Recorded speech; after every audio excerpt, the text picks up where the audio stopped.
In the bitter cold of 1939, amid snow that swallowed sound and sky that froze men where they stood, one man became a ghost. His name was Simo Häyhä, a Finnish farmer turned soldier who would strike fear into an entire army. To the Soviets, he was no longer human. He was a myth, a shadow, a whisper in the snow. They called him the White Death. When the Soviet Union invaded Finland on November 30th, 1939, it marked the beginning of the Winter War, a conflict that pitted a small nation of barely 4 million people against the might of Stalin's Red Army, which numbered in the millions. But this was no ordinary war. The temperatures dropped below -40 degrees Celsius, and the snow was so thick that visibility could vanish within seconds. The Finns, however, knew their land, and in that land lived a man whose name would become legend. Simo Häyhä was born in 1905 in Rautjärvi, a quiet farming region in southern Finland. He lived a simple life, hunting and farming, like most men of his village. But it was that hunting, long hours tracking elk and birds in the snow, that honed his skills with the rifle. He was quiet, patient, and observant. Few could imagine that this quiet man, barely 5 feet 3 inches tall, would soon become the most lethal sniper in human history. When the war began, Häyhä volunteered without hesitation. He was assigned to the 6th Company of Infantry Regiment 34 and carried an iron-sighted Finnish Mosin Nagant rifle, the M28-30. No scope, no advanced optics, just pure skill and precision. Unlike the Soviets, who wore dark uniforms that stood out in the white terrain, Häyhä dressed completely in white, blending perfectly into the frozen forests. He built snow mounds to steady his aim, packed the snow in front of his rifle to avoid giving away his position, and even placed snow in his mouth to prevent his breath from showing in the cold air. The Soviets sent wave after wave of troops through the forests of Kola. It was here that Simo made his stand. From dawn until dusk, he would wait motionless, silent, patient, calculating.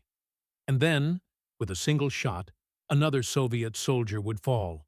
Then another, and another. In just 100 days of combat, Häyhä is credited with over 500 confirmed kills, though many estimates place the true number even higher. The Soviets were so terrified of him that they began sending entire counter-sniper teams and artillery bombardments just to eliminate this one man. But Simo always vanished before they arrived. He used no scope because scopes could reflect sunlight and reveal a sniper's position. He relied solely on his iron sights and his instincts. His knowledge of snow, wind, and terrain made him unstoppable. One Soviet report described the scene. "Our soldiers fear the white forests.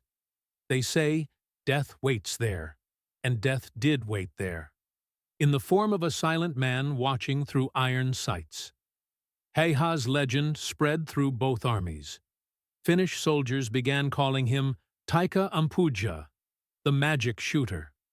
The Soviets, meanwhile, whispered a different name, Belaya Smert, the White Death. Each day, as more Soviets fell, morale among Finnish troops soared.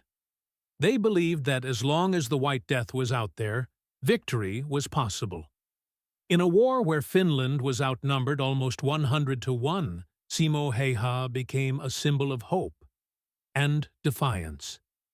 Despite the cold and the exhaustion, he never wavered.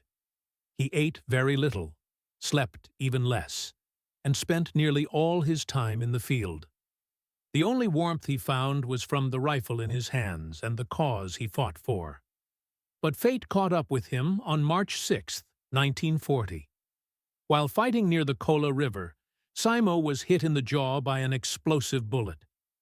The shot nearly tore half his face apart. His comrades thought he was dead and carried him away.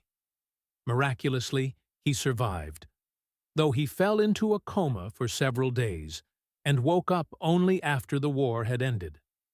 The Winter War officially concluded on March 13, 1940, with Finland signing a peace treaty.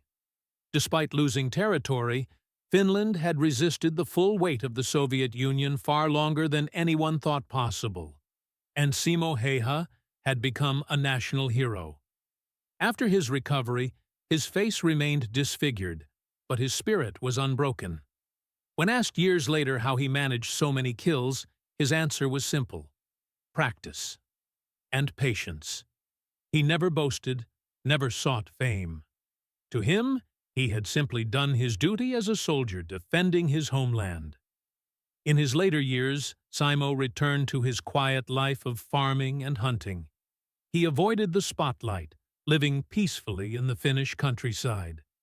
Yet soldiers, historians, and even modern snipers would come to visit him, eager to meet the man who had rewritten the meaning of precision and courage. Simo Häyhä died in 2002 at the age of 96. He lived long enough to see his legend grow far beyond Finland's borders, long enough to watch his story inspire generations who admired his dedication and skill, humility and skill. Today, the name the White Death remains etched in military history. His rifle, his white camouflage, and his quiet determination continue to symbolize the power of one man standing against impossible odds. Simo's legacy is not merely one of numbers or kills, but of discipline and devotion.